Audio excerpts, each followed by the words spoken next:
Boa noite.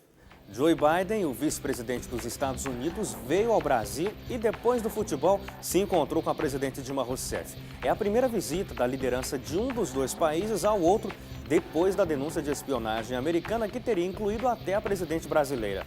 Biden diz que os procedimentos já mudaram. Resta saber se o governo brasileiro acredita na mudança e se vai restabelecer a plena confiança nos americanos.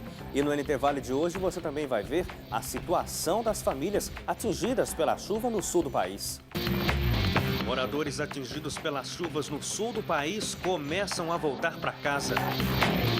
Mais um protesto em torno da Copa, dessa vez em Belo Horizonte. A crise humanitária no Iraque que vê um grupo extremista dominar mais uma cidade. E ainda, a reciclagem de carros na Europa que produz artigos de cozinha e cosméticos.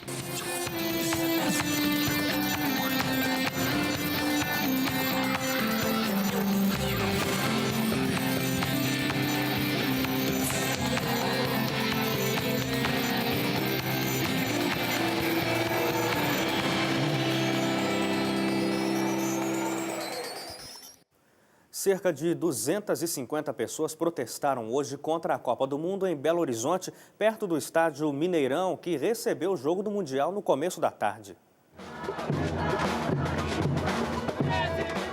Os manifestantes pararam o trânsito na Avenida Getúlio Vargas, em uma região nobre de Belo Horizonte. O grupo foi cercado por policiais que evitaram que eles deixassem a avenida e fossem em direção ao estádio. Além da partida do Brasil, o que motivou o protesto foi o jogo entre Bélgica e Argélia, que aconteceu hoje na cidade. Os manifestantes são contra a Copa do Mundo e querem mais saúde e educação.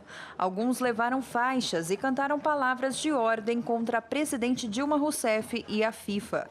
Já quem está animado com o Mundial não concorda com o protesto. Esse torcedor disse que isso não vai atrapalhar a alegria dos brasileiros. O pessoal veio aqui para tentar atrapalhar um pouco a festa do brasileiro, mas está todo mundo em festa, está todo mundo feliz e não vai ser essas poucas pessoas que vão atrapalhar o ambiente de alegria aqui. Eles estão só tentando fazer um mínimo de ação. A presidente Dilma Rousseff se encontrou hoje com o vice-presidente dos Estados Unidos, Joe Biden. É a primeira visita de um representante norte-americano ao país depois do escândalo de espionagem. O encontro é uma tentativa de amenizar o desconforto causado pelas denúncias de espionagem americana. Os líderes conversaram sobre restabelecer a relação entre Brasil e Estados Unidos. Ao final, Joe Biden disse apenas que a reunião com a presidente Dilma foi ótima e que gosta muito dela. Essa foi a primeira vez que um representante do governo americano veio ao Brasil depois do vazamento de documentos pelo ex-agente da NSA, Edward Snowden. Ele denunciou que o país monitorava atividades de outras nações e líderes, incluindo a presidente Dilma Rousseff. A reunião de hoje foi tratada como uma tentativa de reaproximação com o Brasil. Em setembro do ano passado, Dilma cancelou uma visita que faria aos Estados Unidos por causa das denúncias. Em abril, o setor de serviços cresceu 6,2% na comparação com o ano passado. Os dados foram divulgados hoje pelo Instituto Brasileiro de Geografia e Estatística. Durante o ano, a receita de serviços teve alta acumulada de 8%. O mês de abril, comparado ao mesmo período do ano passado, segundo o IBGE, apresentou crescimento de 6,2%. É a menor taxa registrada no setor desde março de 2013.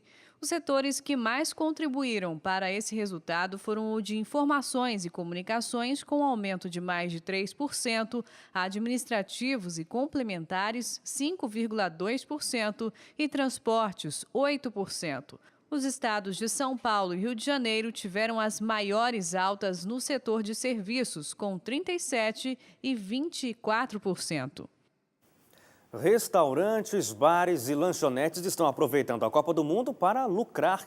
Os preços aumentaram depois do começo do evento mundial.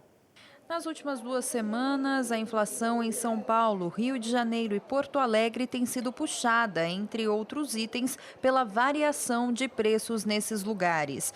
Isso devido à maior movimentação de pessoas assistindo aos jogos fora de casa. E os preços podem avançar ainda mais até o final do Mundial. Para se ter uma ideia, só em São Paulo, a alta em bares e restaurantes foi de 1,2% na pesquisa da primeira semana de junho e de 0,90% na segunda semana da Copa. A apuração foi feita segundo o Índice de Preços ao Consumidor Semanal e divulgado pela Fundação Getúlio Vargas. E segundo eles, esse aumento pode parecer baixo, mas o item aparece entre os principais que contribuíram para a inflação no período.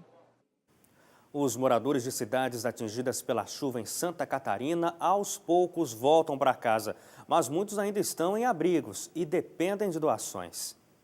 Em muitas ruas, a água ainda nem baixou e os moradores não podem voltar para suas casas. Por toda a cidade, muitos entulhos e pessoas trabalhando para limpar as suas residências. No centro, mais estragos. As lojas foram completamente danificadas. De acordo com a Defesa Civil, de 40 mil moradores, 230 pessoas ficaram desabrigadas e 5.600 desalojadas aqui em Rio Negrinho, no Planalto Norte de Santa Catarina. Entidades da região estão colaborando com doações de roupas, colchões, alimentos e água. Foram abertos 4 abrigos no município.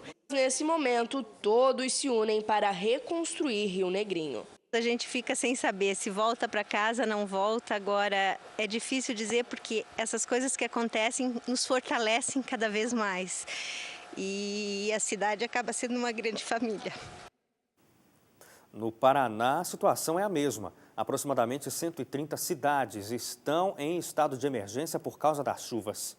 Em União da Vitória, a ajuda vem de todos os lados. Os moradores formaram uma rede de doações. O Provopar deu alimentos, cobertas e colchões. E o governo paranaense separou R$400 para cada família desabrigada.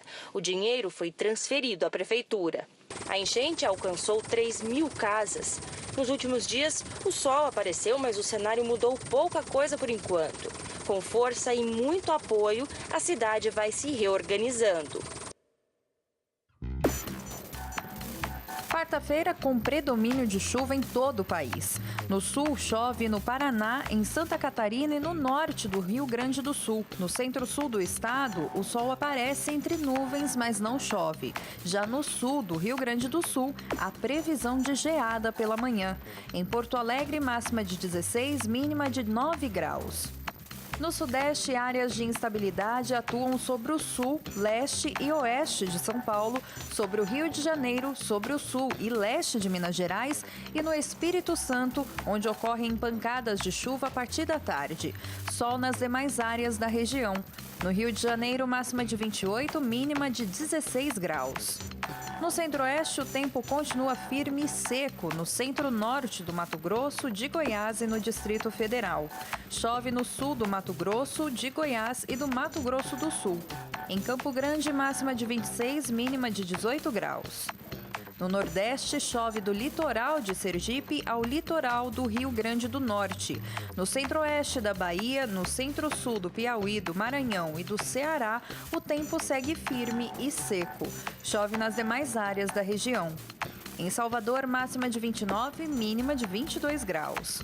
No norte, sol, tempo firme e seco no Tocantins, no centro-sul do Pará e do Amazonas, no Acre e em Rondônia. Sol com pancadas de chuva no norte do Pará e do Amazonas, no Amapá e em Roraima.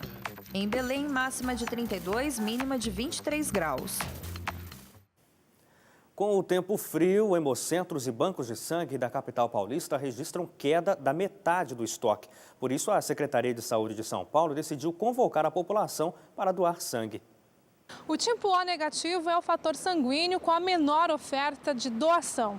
Com o aumento do fluxo de pessoas circulando pelo estado de São Paulo por conta da Copa do Mundo e pela antecipação das férias, pode haver um aumento no número de acidentes de trânsitos. E com isso aumenta a demanda de sangue nas unidades hospitalares. Para doar sangue é preciso estar em boas condições de saúde, ter entre 16 e 67 anos, pesar no mínimo 50 quilos, estar com documento de identidade original com foto, estar alimentado e evitar tanto a ingestão de comida gordurosa nas 4 horas que antecedem a doação, quanto o uso de bebidas alcoólicas 12 horas antes da coleta. A lista dos postos de coleta de todo o estado de São Paulo está disponível no site saude.sp.gov.br/doe-sangue. Os dias e horários de funcionamento dependem de cada unidade.